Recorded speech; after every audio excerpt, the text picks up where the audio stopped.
जैसे सोमती अमावस्या, कौन सी अमावस्या? सोमती अमावस्या। सोमवार के दिन जो अमावस्या पड़े वो सोमती अमावस्या कहलाती है।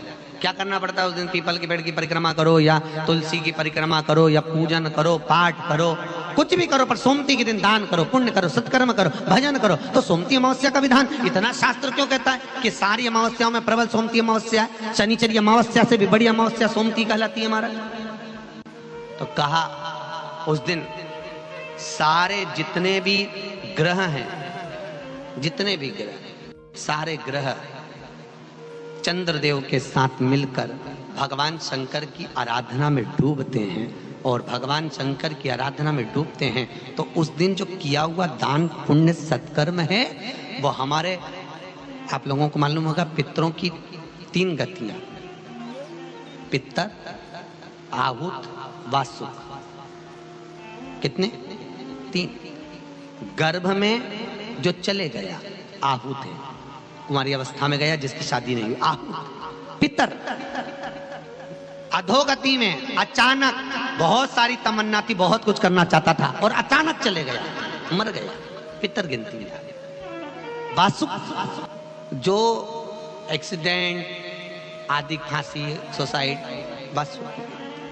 3 शास्त्र कहता है सोमती अमावस्या के दिन ये तीनों आहुत, पितर, वासुक, जहां पर घर की कुल की माता पीपल की परिक्रमा करती है या तुलसी की परिक्रमा करती है या पूजन करती है या दान करती है सोमती अमावस्या के दिन, तो ये तीनों को उसका भाग प्राप्त हो जाता है और तीनों तर जाते हैं। फिर उनको पिंड की जरूरत नहीं पड़ती महाराज, उनको तर्पण की जरूरत नहीं पड़ती। इसलिए सोमती अमावस्या का क्रम हमारे हिंदू धर्म में ज्यादा वर्णित किया गया। भगवान का एक नाम है अघोर। ब्रह्मा जी को दर्शन दिया, अघोर मतलब सिद्ध नाम।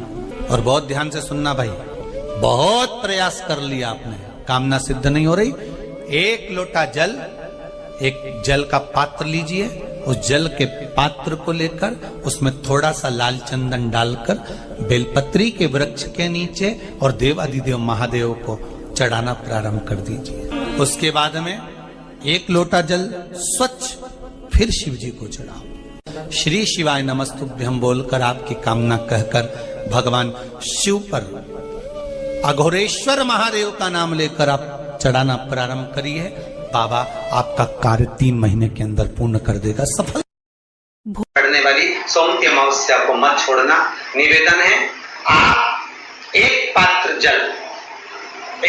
जल जिसमें पीला चंदन, पात्र के जल में एक कलश में जल लीजिएगा, उसमें पीला चंदन घोल लीजिए। पीला चंदन घोलकर उसमें थोड़ी सी काली मिर्ची पीस कर मिला लीजिए। काली मिर्ची को पीस कर डाल दीजिए और उसमें 7 बेलपत्र उसके अंदर डाल दीजिए। 7 बेलपत्र के साथ में 7 वृक्ष के पत्ते, कोई भी वृक्ष जो आपके पास में हो, 7 वृक्ष के पत्ते उस कलश में डाल दीजिए।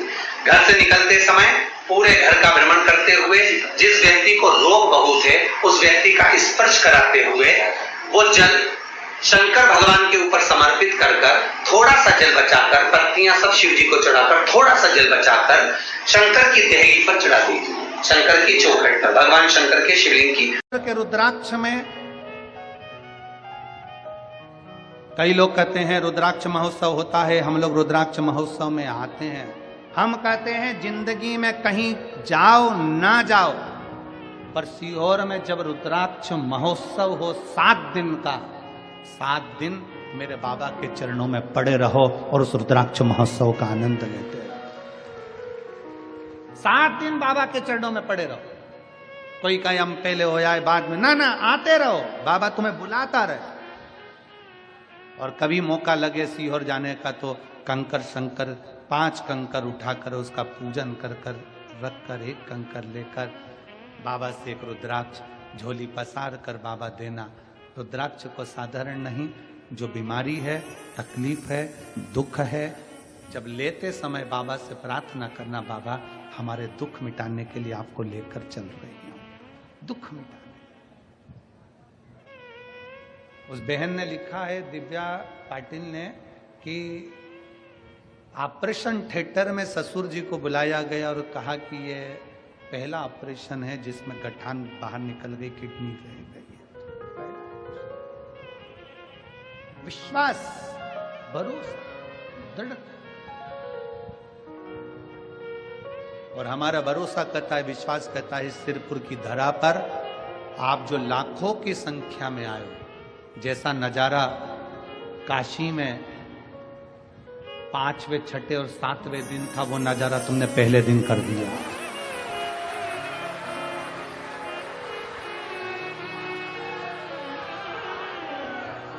जो नजारा काशी में 6ठे, 7वें दिन था, वो नजारा इस शिरपुर महाराष्ट्र की भूमि पर पहले दिन देखने को मिल रहा है। पहले दिन।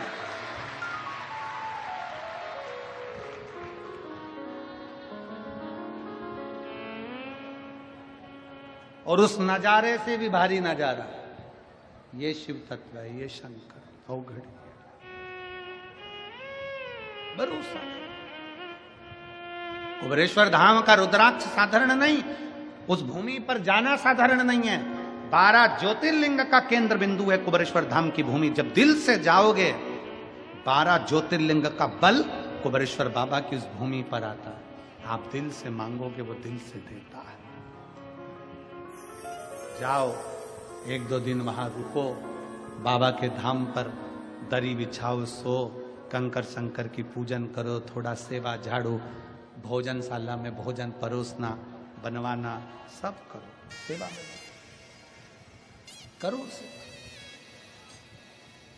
शिव के आश्रित होकर शंकर। श्री शिवाय नमस्तुभ्यम। दर्शकों, हर हर महादेव। साल की आपकी आखिरी सोमवती अमावस्या 30 दिसंबर को पड़ रही है। सोमवती अमावस्या का बहुत ही विशेष महत्व होता है। सोमवती अमावस्या के दिन जो भी पीपल के वृक्ष की पूजन करते हैं, उनके घर में कभी संपदा की कमी नहीं आती है। उनके घर में पितरों का आशीर्वाद बना रहता है और घर में सुख शांति समृद्धि होती है। सोमवती अमावस्या के दान पुण्य का भी बहुत ही विशेष महत्व होता है। सोमवती अमावस्या के दिन दान पुण्य भी करना चाहिए। यदि आप नहीं कर सकते हैं तो आप पीपल के वृक्ष की पूजन करें। बन सके तो पीपल के वृक्ष की 11 बार आप परिक्रमा करें। और प्रदोष काल में जब आप परिक्रमा करें तो सुबह के वक्त आपको परिक्रमा करनी है। और प्रदोष काल में आप पीपल के वृक्ष के नीचे एक घी का दीप सोमवती अमावस्या के दिन अवश्य प्रज्वलित करिएगा, क्योंकि सोमवती अमावस्या के दिन पीपल के वृक्ष के नीचे अनेकों देवी देवता और पितरों का वास होता है। ऐसे में जो व्यक्ति यह उपाय करते हैं, उनकी मनोकामना पूरी होती है, घर में पितरों का आशीर्वाद बना रहता है, घर में सुख शांति समृद्धि होती है। तो आप इस उपाय को जरूर करें। और जो भी भाई बहन चैनल पे पहली बार आए हैं, चैनल को